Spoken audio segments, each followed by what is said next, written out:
A ti, solo a ti, Señor, sea la honra, la gloria. Queremos hacerlo no nada más con nuestro canto, con nuestras manos, queremos hacerlo con todo nuestro ser, con nuestro diario vivir. Que cada día, que cada paso que demos, que cada cosa que hagamos, Señor, te dé honra y gloria a ti, Padre. Como recordamos en la comunión, que no olvidemos lo que Cristo hizo por nosotros y podamos vivir vidas que a ti te agradan, Padre.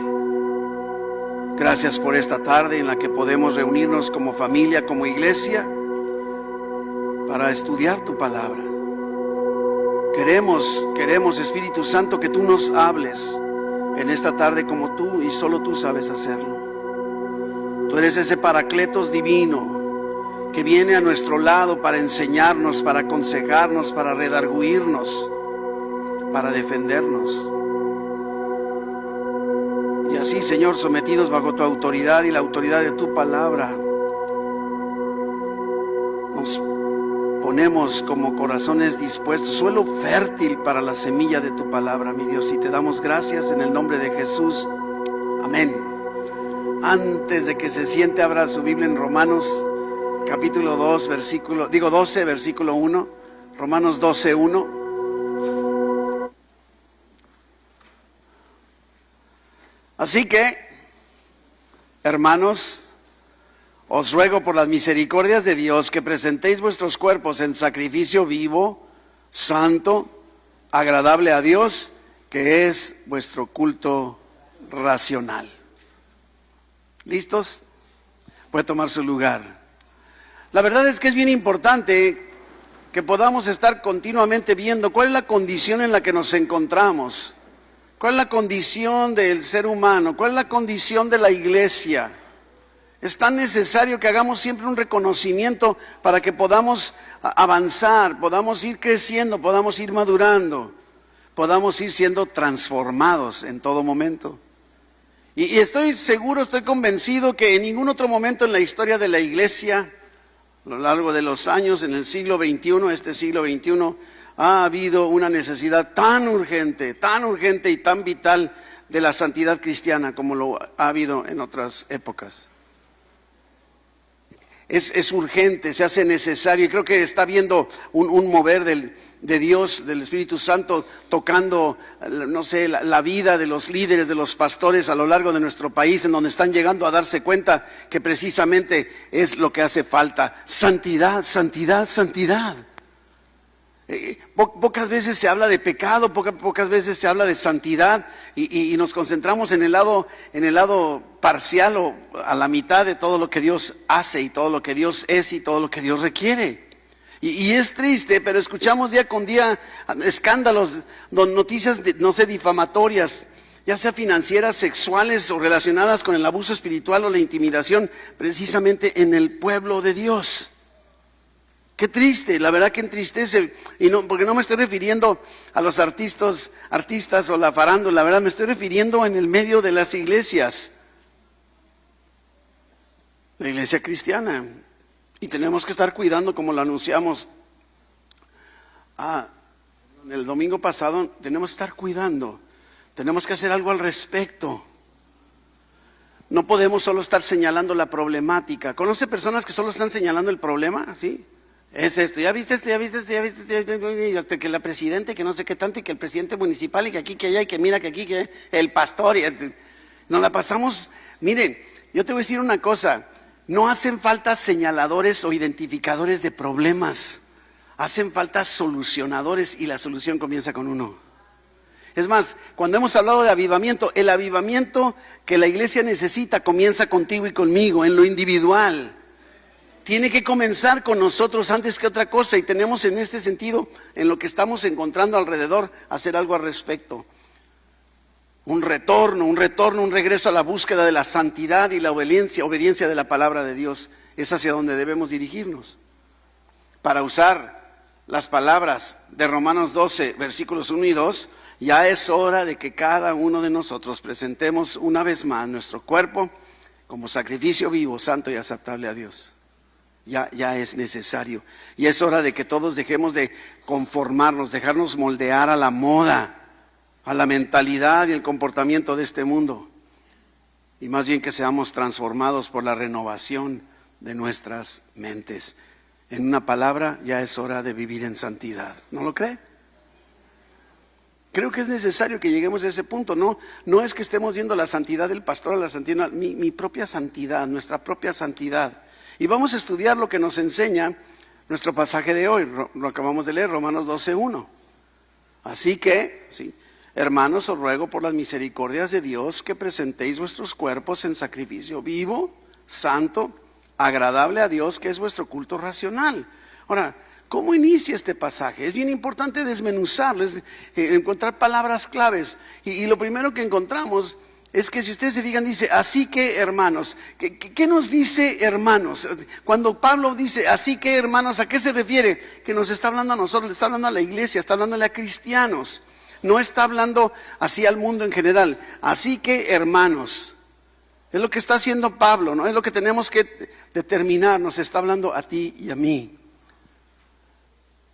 Pero también algo que no podemos perder de vista es que en todo momento la doctrina y el deber van de la mano, siempre van juntos. Y hay una tendencia muy fuerte en el mundo en separarlo, pura doctrina, pura gracia, y entonces no se mueve al deber y al comportamiento. Pero en realidad lo que tú y yo creemos, lo dijimos la semana pasada, lo que tú y yo creemos determina nuestro comportamiento. En base a lo que yo creo, yo me comporto. En base a lo que tú crees, tú te comportas. Es esencial que sepamos, que creamos, y sobre todo creer lo verdadero, lo absoluto, la palabra de Dios. Porque no es suficiente entender solamente los términos doctrinales. Debemos transformar nuestro conocimiento también, que va a provocar una transformación en comportamiento. Es realmente lo que sucede. Y es precisamente lo que Pablo hace. Al usar, observemos esto, ¿cómo comienza el versículo? Así que, o sea, si alguien te dice, así que, quiere decir que viene diciéndote algo. No puedes así nada más de la mañana, así nada más, así que, ¿qué de qué? Así que significa que lo que ha venido diciendo Pablo, sí, está conectado con lo que va a decir. Así como si dijera, debido a todo lo que ya les he venido diciendo, es lo que significa así que. Y encontramos curiosamente, al ver esta palabra clave, encontramos curiosamente que Pablo, a lo largo de los primeros 11 capítulos de esta carta a los Romanos, hace una transición al entrar al capítulo 12. Entonces, así que, todo lo que te vine diciendo en los 11 capítulos anteriores, déjame decirte ahora el resto, capítulos 12, 13, 14, 15 y 16. Es lo que está aquí expresando. Vemos con claridad la relación entre la doctrina cristiana y el deber cristiano. No basta con saber que somos hijos de Dios, que bueno, lo necesitamos. Pero ¿qué está sucediendo? ¿Qué está provocando en nosotros? Tiene que haber una respuesta, tiene que haber un cambio. Así es que Romanos del 1 al 11, los capítulos contienen un tratamiento profundo de verdades teológicas, hermosísimo de la manera en la que lo maneja. Una descripción acerca de Dios y lo que Él ha hecho por nosotros en Cristo. Y basado en eso, ahora el apóstol Pablo se mueve a las realidades de la vida cristiana diaria, nuestra vida diario vivir. Y lo mismo hace Pablo en Efesios. En la carta a los Efesios, capítulos 1, 2 y 3, se la pasa dándonos indicativos. Nos está diciendo lo que nos ha dado, lo que somos, la identidad y todo lo que hemos recibido de parte de Dios. Y en el versículo 4, en el capítulo 4, inclusive hace una conexión muy similar. Y dice, yo pues, ¿se diga? Como diciendo, ok, ya te dije todo esto, pero yo pues, preso en el Señor, y ahora mire cómo lleva a la acción. Os ruego que andéis como es digno de la vocación con que fuisteis llamados. El evangelio completo es así, saber, pero me tiene que llevar a la acción. Tanto en Efesios como en Romanos, Pablo usa de la exposición a la exhortación. Y a veces no nos agrada la exhortación, nos agradan las palabras bonitas, tú eres lo máximo, tú eres hijo de Dios, fuiste rescatado, te trasladó de las tinieblas a la luz y tienes vida eterna y lo que ustedes quieren, fuiste adoptado y la salvación y todo lo que tú quieras, pero a la hora de que, por lo tanto, y ahí ya no nos agrada tanto. Y a lo mejor ya ni leemos, ya no queremos seguir leyendo, ¿no? Pero es una transición de los principios a la práctica.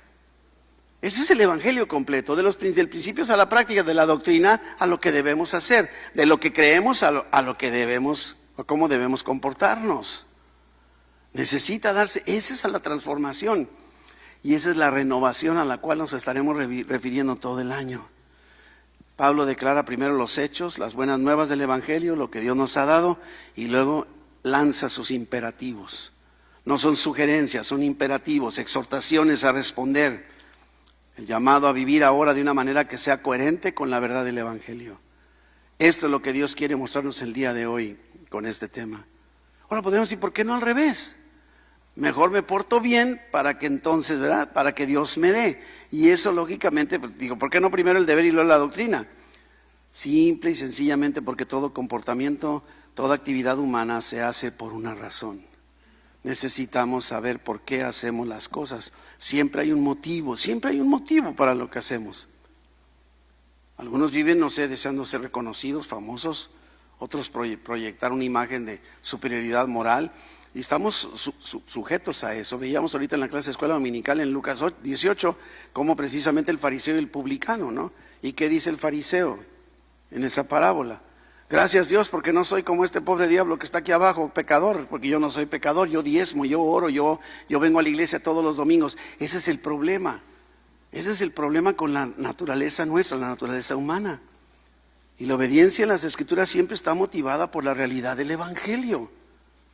Y es lo que está haciendo Pablo, está queriendo llevarnos al punto. Ya viste todo lo valioso, todas las herramientas, toda la bendición que Dios te ha dado. Ahora muévete porque nos agrada quedarnos sentados en el sillón, ¿sí? La vida cristiana, de acuerdo al evangelio, no se caracteriza algo así que si yo hago esto o digo esto, entonces Dios. Eso no es el mensaje del evangelio. En realidad es al revés. Porque Dios ha hecho, porque Dios ha dicho, entonces ahora yo hago. Este es el orden correcto. Ese es el correcto. Debido a que Dios ha sido misericordioso conmigo a través de Jesús, así es como elijo comportarme en todo lo que hago. ¿Se fija? Hay una razón de ser, un impulso que me hace. Debido a que Dios ha sido misericordioso conmigo en Jesús, voy a vivir y buscar vivir una vida humilde, justa en el oficio, en mi trabajo, en mi empresa, donde quiera que ande. Porque Dios ha sido misericordioso conmigo, contigo, en Cristo. Nos podemos abstener del lenguaje profano que a veces cuesta trabajo para algunos, porque no queremos ofender a ese Dios que nos ha dado todo lo que nos ha dado. Necesitamos saber qué fue lo que nos dio, pero no nos podemos quedar ahí.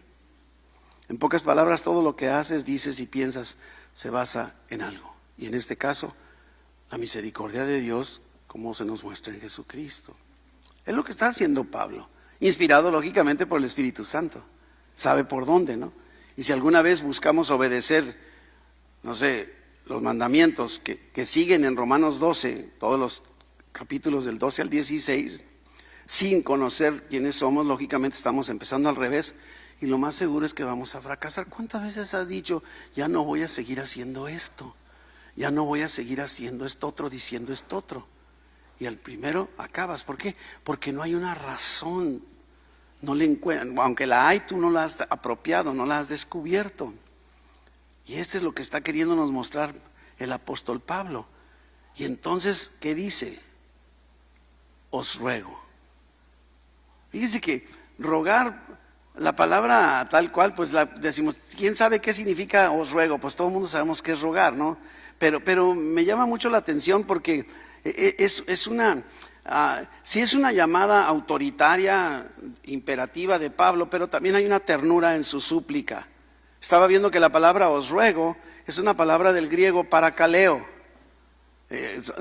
Parakaleo que tiene dos raíces griegas, no nos vamos a meter, pero esa palabra griega parakaleo lleva el significado de ponerse a un lado para ayudar.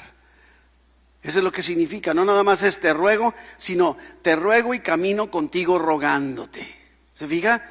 Hay una ternura ahí, no, está como diciendo, no tienes escapatoria, no hay argumento válido que puedas hacer para salirte de esta.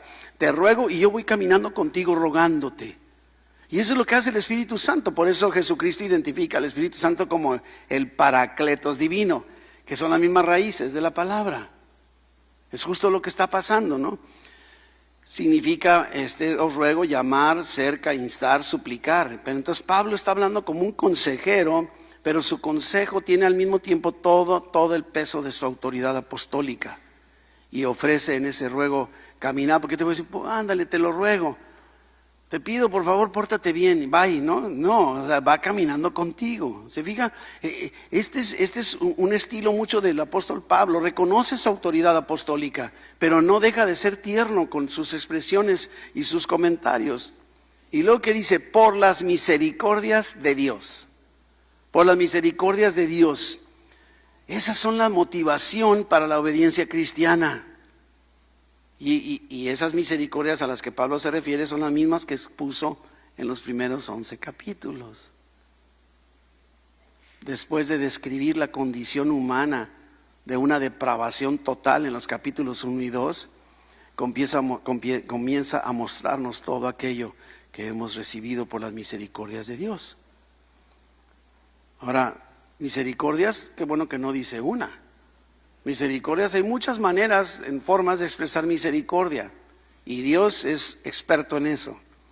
Tiene muchas formas de expresar su misericordia, y vamos a estar resaltando en este mes solo cuatro, de todas esas manifestaciones o expresiones de su misericordia. Su gracia, su amor, ¿sí? Su justicia y su fe, ¿no? O sea, justicia y fe la vamos a juntar. Lo que vamos a estar viendo el resto de los domingos.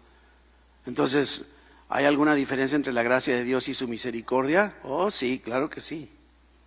Una gran diferencia. Lo hemos enseñado, y más lo vimos también en clase de escuela dominical hoy.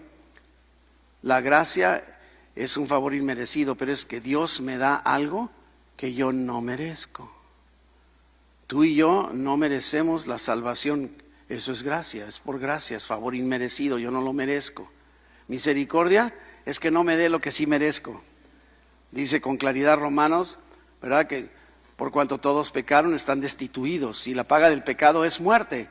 Yo merezco eso y la misericordia de Dios me libra de eso cuando pongo mis manos y mi fe en Cristo Jesús. ¿Se fija? Hay una gran diferencia, ¿no? Entonces, es bien importante que no perdamos de vista las misericordias de Dios y entonces por su gracia.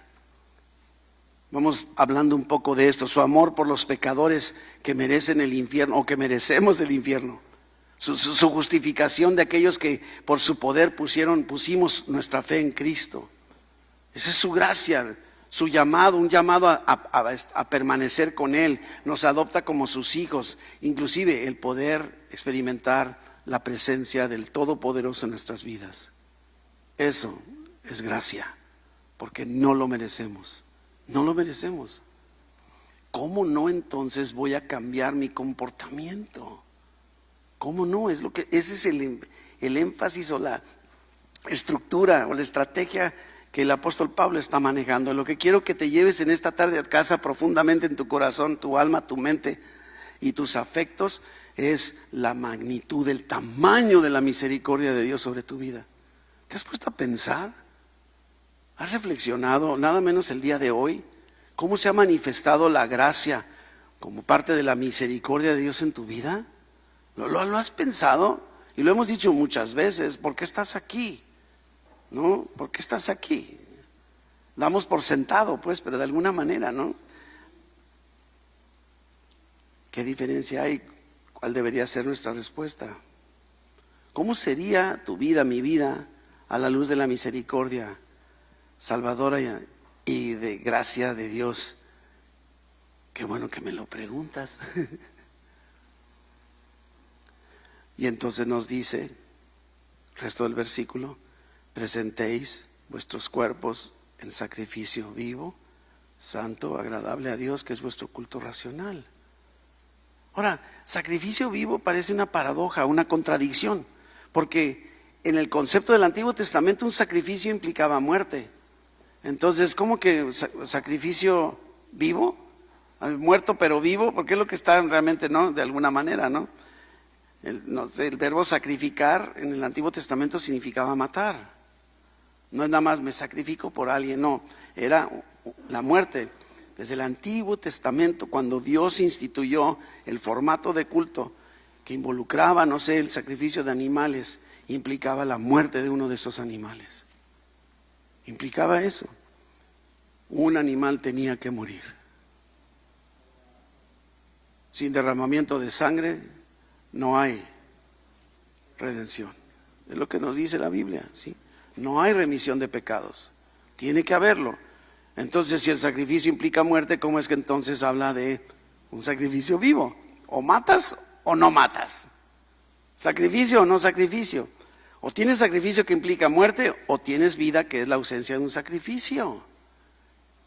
Y ahí es en donde tenemos que irnos con el completo de las Escrituras. Váyase, por ejemplo, ahora a la carta a los Hebreos, en el capítulo 9, Hebreos 9, y dice versículos 11 en adelante. Pero estando ya presente Cristo, ahí está toda la diferencia. Sumo sacerdote de los bienes venideros, por el más amplio y más perfecto tabernáculo, no hecho de manos, es decir, no de esta creación, y no por sangre de machos cabríos ni de becerros, sino por su propia sangre, entró una vez para siempre en el lugar santísimo, habiendo obtenido eterna redención. Ya no es necesario que yo muera para recibir redención de mis pecados, porque Cristo lo hizo una sola vez y para siempre. Pero entonces, ¿a qué se refiere Pablo? Y entonces podemos darnos cuenta, para quienes estamos en Cristo, el único culto aceptable de adoración consiste en ofrecernos nosotros mismos por completo al Señor. De eso se trata. No nada más el domingo, sino todos los días. Además de inclusive de señalar el sacrificio perfecto de Cristo Jesús, los sacrificios también eran parte de un modelo de adoración instituido por Dios. Era una adoración el llevar los animalitos a ser sacrificados. Y es lo que practicaban en el templo. Y practicamos la alabanza, la adoración. El sacrificio siempre estuvo presente como parte del culto. Y ahora lo que está haciendo Pablo, relacionando el sacrificio con la adoración racional. Racional. Es un estilo de vida marcado por un sacrificio vivo. ¿Y qué es lo que se mata? ¿Qué es lo que muere en ese sacrificio tuyo y mío? ¿Qué dice Colosenses 3:5? Colosenses 3:5 dice: haced morir pues lo terrenal en vosotros: fornicación, impureza, pasiones desordenadas, malos deseos y avaricia, que es idolatría. En pocas palabras, haz morir tu naturaleza terrenal. Se refiere a la inclinación al pecado, no al cuerpo mismo. Es más, antes en el capítulo 8, Pablo, Romanos 8, lo dice con claridad en el versículo 13, Romanos 8:13. Y dice: porque si vivís conforme a la carne, moriréis. Mas si por el Espíritu hacéis morir las obras de la carne, viviréis. Entonces, ¿qué es lo que tiene que morir? En ese sacrificio vivo, tiene que morir mi naturaleza, tiene que morir como dice aquí, las obras de la carne. Mis acciones que están desconectadas de Dios. Es un acto deliberado, es un acto intencional el hacer morir nuestra vieja naturaleza. Es lo que nos está diciendo Pablo. Es decir, cuando nacimos de nuevo, nuestra vieja naturaleza no ha desaparecido. El problema es ese. La vieja naturaleza ahí sigue dando lata. Es más, Pablo lo expresa muy bien. Romanos 7, lo expresa con toda claridad. Romanos 7:22. ¿Y qué dice? Porque según el hombre interior, o sea, su naturaleza, me deleito en la ley de Dios. Pero veo otra ley en mis miembros, la carne, que se rebela contra la ley de mi mente y que me lleva cautivo a la ley del pecado que está en mis miembros. Es una lucha continua. La nueva naturaleza y la vieja naturaleza continuamente peleando. Y Pablo, sabiendo quién era Pablo, él batallaba igual que nosotros batallamos el día de hoy. Pero eso no es argumento para dejar. Aunque recibimos una nueva naturaleza, la vieja naturaleza no ha desaparecido automáticamente, no ha sido eliminada, sigue dándonos lata. Entonces, sacrificio vivo se refiere a no permitir que gobierne la inclinación de la carne, no permitir que la naturaleza, vieja naturaleza, continúe predominando sobre nosotros, sino que se manifieste la tendencia de la nueva naturaleza. De eso está hablando. Ahora, algo bien importante, utiliza culto racional.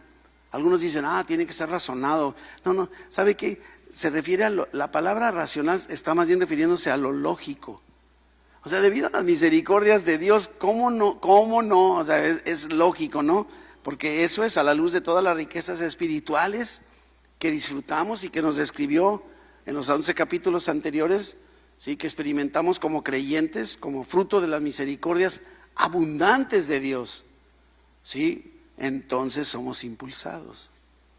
¿Cómo no lo voy a hacer? Tiene lógica, eso es a lo que se refiere culto racional. Date cuenta, ¿cómo no voy a dar culto? ¿Cómo no voy a apartarme? ¿Cómo no voy a ofrecer en sacrificio vivo a Dios después de todo lo que Él ha hecho? Y entonces es un acto voluntario avalado por el poder del Espíritu Santo en nuestra vida. Mire Romanos 6:13. Romanos 6:13, mire lo que dice: ni tampoco presentes tus miembros al pecado como instrumentos de iniquidad. ¿Se fija? Eso es ofrecer un sacrificio. Sino preséntate o presentaos vosotros mismos a Dios como vivos de entre los muertos y vuestros miembros a Dios como instrumentos de justicia. ¿Se fija? Ese es el sacrificio. Ese es el sacrificio que Dios está pidiendo de nosotros. Ahora, podría habernos dejado en el aire. No solo hay una razón lógica por lo cual debamos hacerlo, sino nos ha dado el poder del Espíritu Santo en nosotros para poder lograrlo. Cuando hablamos lógicamente de la gracia como parte de las manifestaciones de sus misericordias, lo hemos dicho, la gracia de Dios no termina en el momento en que por gracia somos salvos. O sea, por gracia, mediante la fe, recibo a Cristo, recibo la salvación, el perdón de mis pecados. Esa es la gracia para salvación, pero ahí no termina todo. Yo necesito la gracia para mi diario vivir. Y entonces, ¿qué hemos dicho? La gracia no solo es un favor inmerecido, ¿sí?, para salvación, sino es una habilidad inmerecida de parte de Dios para movernos en lo sobrenatural, venciendo al pecado. De eso se está tratando. Y en el Antiguo Testamento un adorador traía un animal como una ofrenda a Dios. Ya no tenemos que hacer eso, gracias a Dios. Y ver ese sacrificio no se requiere en el Nuevo Testamento, porque ahora Cristo lo hizo por ti. Eso es lo que hace la gran diferencia. Y nuestra ofrenda sacrificial de hoy es una respuesta al sacrificio de una vez por todas que hizo Jesús. Él se sacrificó, Él se ofreció una sola vez y para siempre. ¿Cómo no voy yo también a ofrecer mi cuerpo en sacrificio vivo? No hacemos esta ofrenda para asegurar el favor de Dios o su perdón, ya lo tenemos. Y por eso mismo, en ese racional lo hacemos. Presentéis vuestros cuerpos, implica inclusive una ofrenda alegre. No es así, otra vez tengo que venir aquí, Señor, para no pecar. No, es una ofrenda alegre, feliz, dispuesta de uno mismo. ¿Cómo no voy a hacerlo? Por eso es tan importante que nos metamos a las Escrituras, porque ahí encontramos esas misericordias increíbles de parte de Dios en nuestra vida. Y nos va a llevar lógicamente a querer hacerlo, y lo haremos ese sacrificio no como una carga, sino con gozo, con alegría. La presentación de nuestros cuerpos a Dios como un sacrificio para su gloria debe ser un acto alegre, dispuesto y además voluntario. Nadie te va a obligar.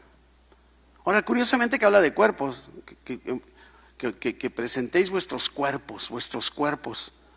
Presentar nuestros cuerpos significa que consagramos y dedicamos a Dios todo lo que somos, espíritu, alma y cuerpo, como dice 2 Tesalonicenses, todo nuestro ser, incluyendo nuestras emociones, incluyendo nuestras preferencias, nuestros deseos.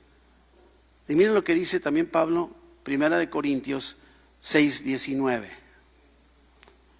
Vamos aterrizando.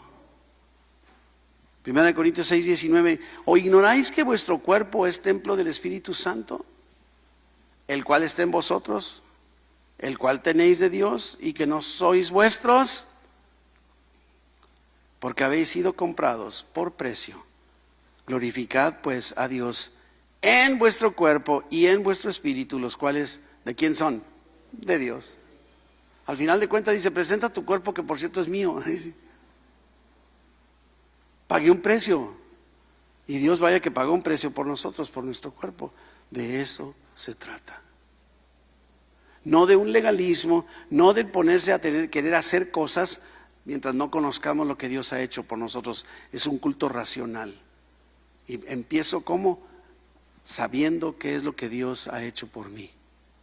Me ha habilitado y por lo tanto entonces acciono, me muevo y entonces es un sacrificio alegre, presento alegre. ¿Te das cuenta? Puede resultar a veces confuso y a veces sencillo, pero esto es lo que está planteado por el apóstol Pablo, ¿no? Dios está abriendo el día de hoy un camino para que reciba sus misericordias. Las misericordias, ahorita comentaba nuestro hermano Alejandro, nuevas son cada mañana. Nuevas, continuamente. Misericordias, misericordias. Y está abriendo Dios el camino para que las recibamos, para que las experimentemos. Y como resultado, ¿cómo no voy a presentar mi cuerpo en sacrificio vivo, santo, agradable? ¿Sí? Como un culto racional, ¿se fija? Ese es el orden, ¿sí? Y también lo ha hecho para que arranques recibiendo la vida eterna. Es importante. Si nunca has entregado tu vida a Cristo, lo que te estoy diciendo es más, no es difícil, es imposible que lo logres. Porque necesitas entregar tu vida a Cristo, que Dios te dé la salvación, vida eterna, y entonces recibas el Espíritu Santo, que es el que te va a habilitar para hacer todo esto. Por eso podemos encontrar Juan 3:18 en adelante, bueno, 16, que lo conocemos, porque de tal manera amó Dios al mundo, que ha dado a su Hijo unigénito para que todo aquel que en él cree no se pierda, mas tenga vida eterna.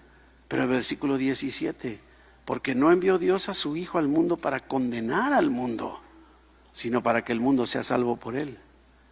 Versículo 18, el que en él cree no es condenado, pero el que no cree ya ha sido condenado porque no ha creído en el nombre del unigénito Hijo de Dios.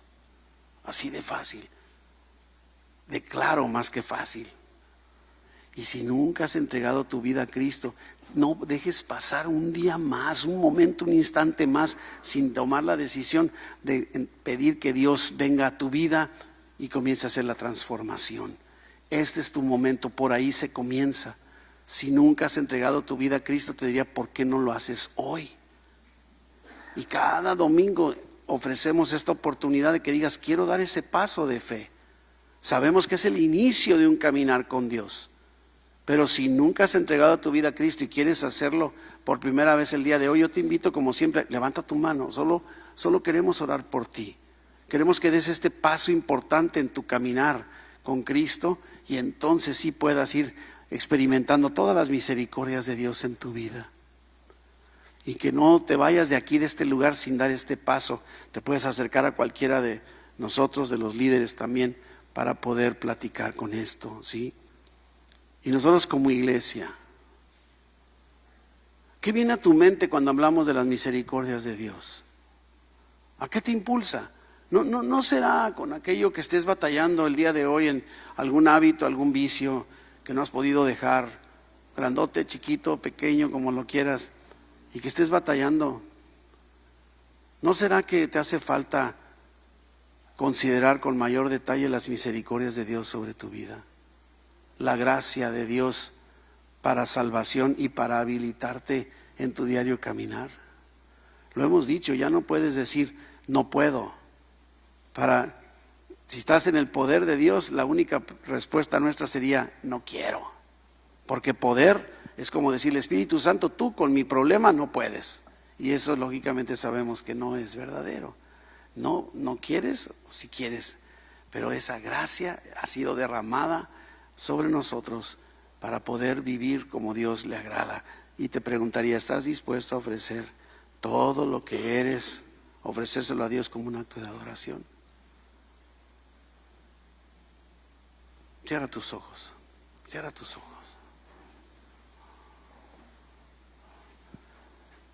Quiero invitarte a que traigas a tu mente un rasgo de su misericordia. Algo que venga a tu mente. Que digas, bueno, Dios ha sido bueno conmigo, Dios me ha respondido, Dios me ha rescatado. Una sola misericordia. Y le digas, Dios, gracias. Gracias por eso. Dile lo que tú vino a tu mente, dile gracias Dios por esa misericordia, gracias Dios por ese favor, gracias Dios por ese perdón de pecados que me has dado, gracias porque has perdonado mis pecados, porque me has habilitado para vivir como a ti te agrada. Y ahora, mi hermano, te invito a que digas, decido hoy presentar mi cuerpo a ti en sacrificio vivo, santo, agradable a ti, como un culto racional, lógico. Ya no quiero seguir caminando igual, Padre. Quiero caminar de tu mano. Quiero presentar mi cuerpo en sacrificio vivo